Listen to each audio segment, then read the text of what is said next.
So this is kind of like the normal.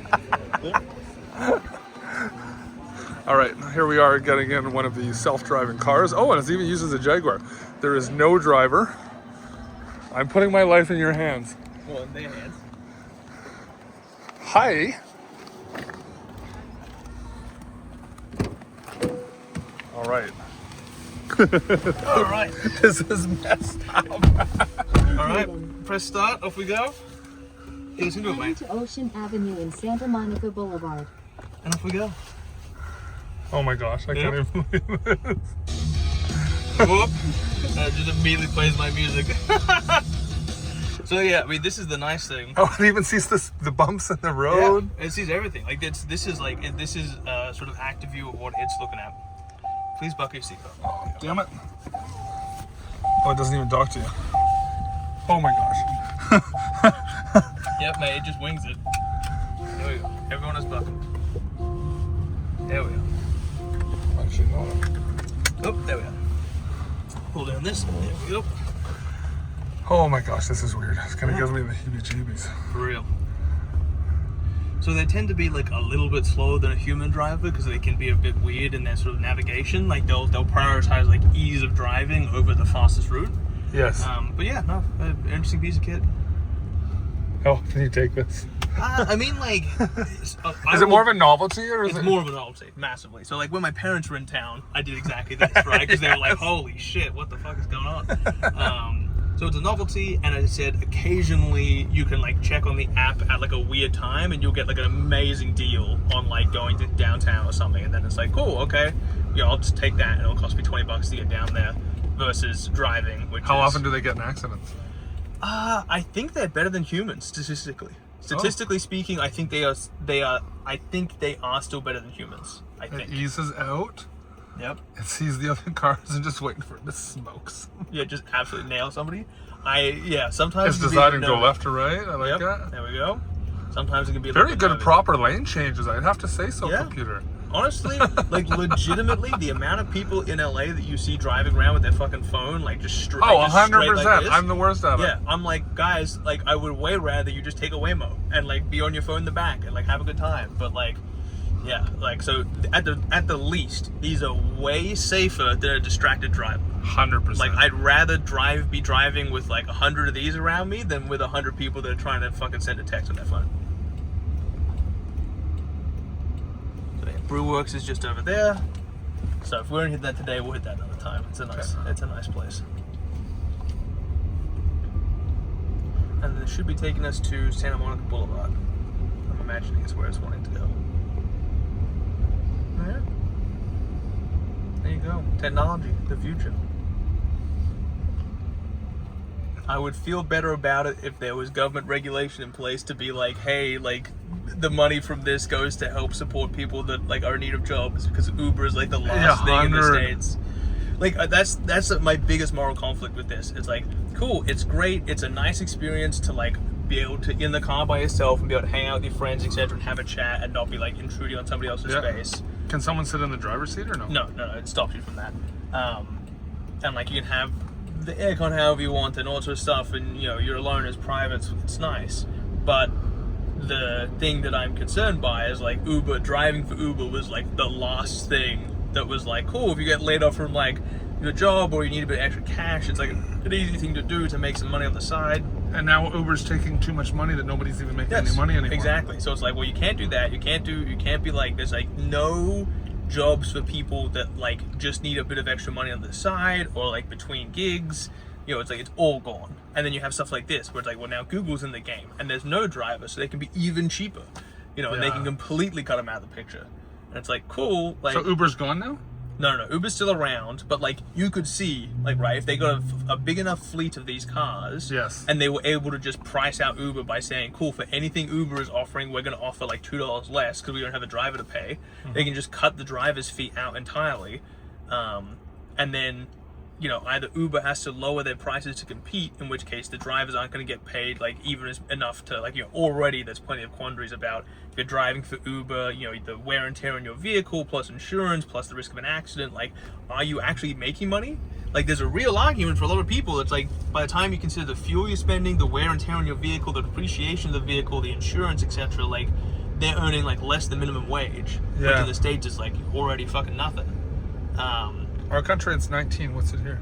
Like $7 is the What? yeah, the federal minimum wage in the States is $7. In California, I think it's like 18 or 20. But like for the country, like the mandated one for the entire country is like $7. It's nuts. What? Yes. Like, can you imagine going and working an hour and only getting $7? If you look right now, you're working 1 hour for 1 gallon of gas. So like if you live like far enough away that takes you a gallon of gas to get into work and back, like that means that in an 8-hour shift, one of your hours is just paying for getting in and out, and that's only fuel, not wear and tear, insurance, or anything else like that. I've seen the best skit ever. You ever Yeah. seen those like gold digger skits where the guy's like sitting out in front of a hot car? Yep. This guy was trying to pick up this girl, and then friggin' she was like, "I'm sorry, I'm not Yeah. interested." And he leaned over and picked up 2 jerry cans, Yeah. and she came running. That's very funny. That's very good. That's very It was so good. That's It very was good. like the perfect. It was like perfectly played in every Yep. possible direction. Oh my word. Yeah, when I drove out to bloody Vegas over the weekend, that was like, I'm just like, cool, I'm just watching like, there's a dollar, there's a dollar, there's a dollar. I know, it's crazy. Yeah. And ours diesel's gone up to $2.50 a liter, and I've never seen that before. And Yeah. like a month ago, I was paying $1.32 for Mark diesel. The same stuff I'm paying $2.50 now. Yeah. When it went up and down before, I was like, I should get like a 20,000 gallon Yeah, tank. yeah.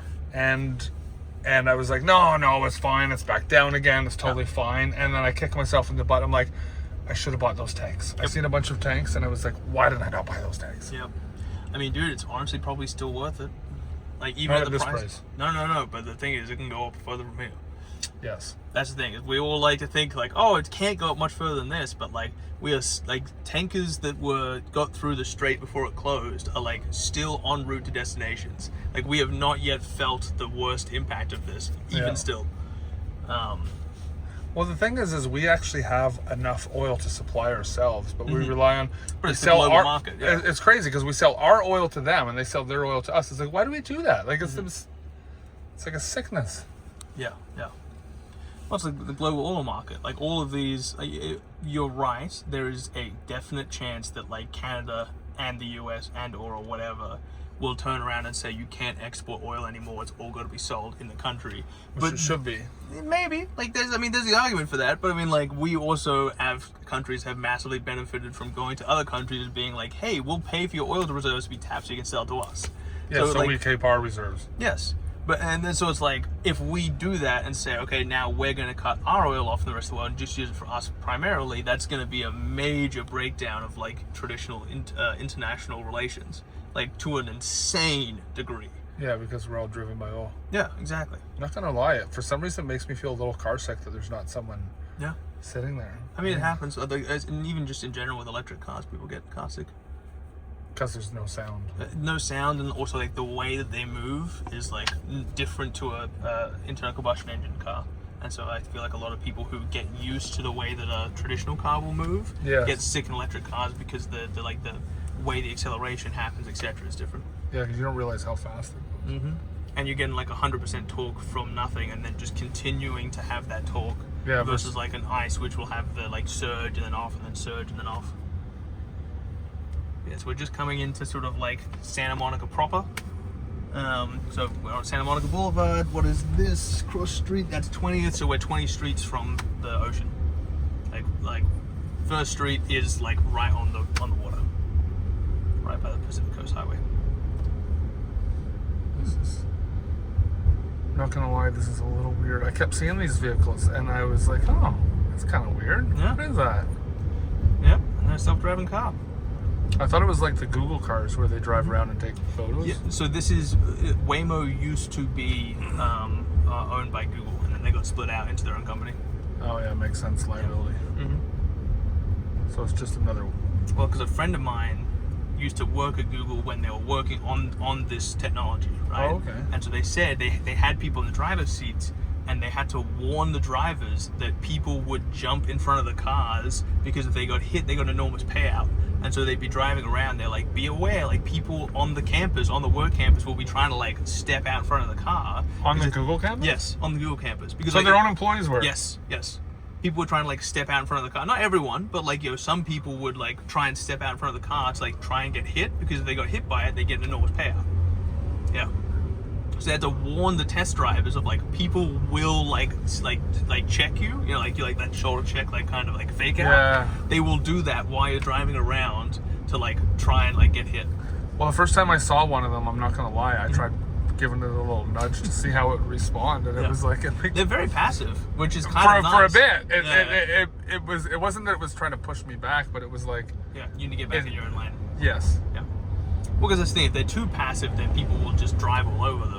But obviously, they need to be passive enough they don't cause. Yeah, like by the 4th or 5th times, it was triggered. Yeah, it's like goes into dickhead mode. It's just like, fuck you too, man.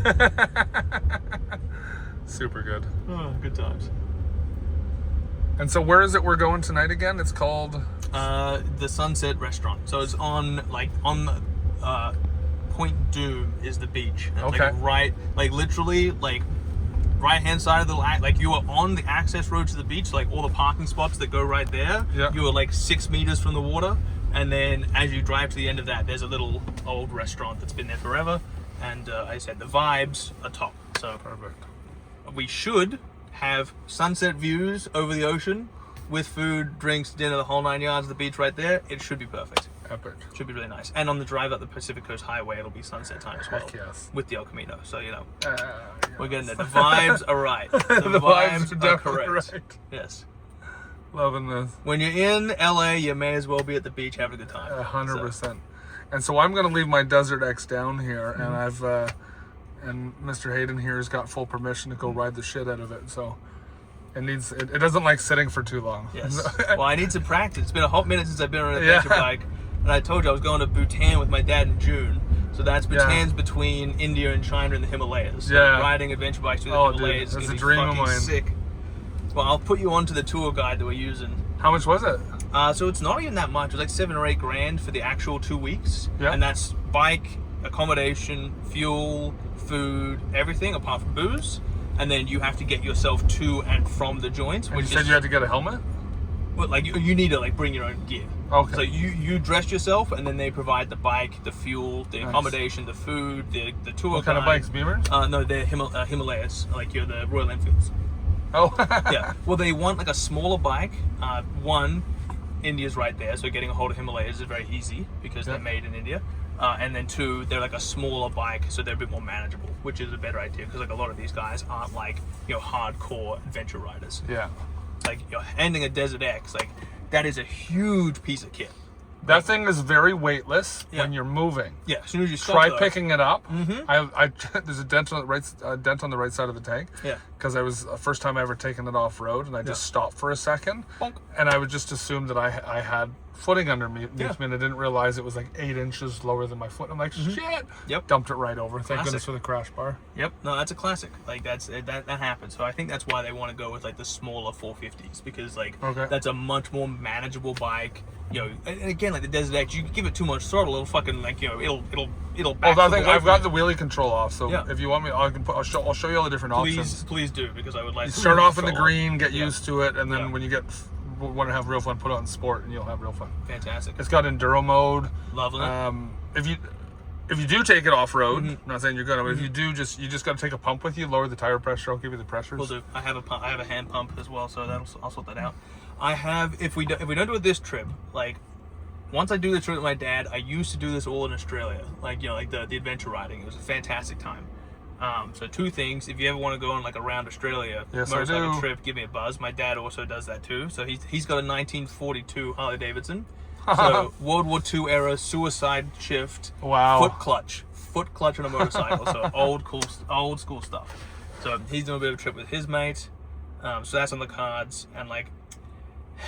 fair chance I'm gonna end up getting myself a motorcycle. By the time I've read again here, by the time I ride this thing and go to Bhutan, like You're gonna want to buy a Desert X, and I'm gonna wanna I'll buy show one. you the videos why. The marketing video that Ducati has for it is literally pancaking over like a 20 or at least, I don't know. It looks like he's up at least 20 feet in the air Yeah. over a massive dune jump. beautiful. That's what we love. But yeah, I've seen like a bunch. There's like a bunch of stuff Don't online of forget your people being phone. like, there's Please. off-road trails where you can ride the entire length of California, like south to north, Yep. north south. Yeah, I've got All it on my. off-road. I've Yeah. got the. I bought the Zuma GPS. Yeah, I'll give it to you when I go, and you can use it for everywhere. beautiful. But don't, like if you're gonna take it off road, yeah, be Oh, there's another very one. careful. yeah, There we go. like ideally, spend a bunch of time. Like Yeah. if you don't have 1,000 kilometers underneath you No, on it, no, don't do it. Don't worry. I'm not going to be taking that one off road because I know even there we Oh, go. here. We're all Oh sorted. my gosh, You got to just pull the handle 2 times to get it open. we. We are done. We're alive. It didn't kill us this time. What happens if you just stay in here? It starts yelling at you. It says get out. All right. All set. That's crazy. I can't even believe that.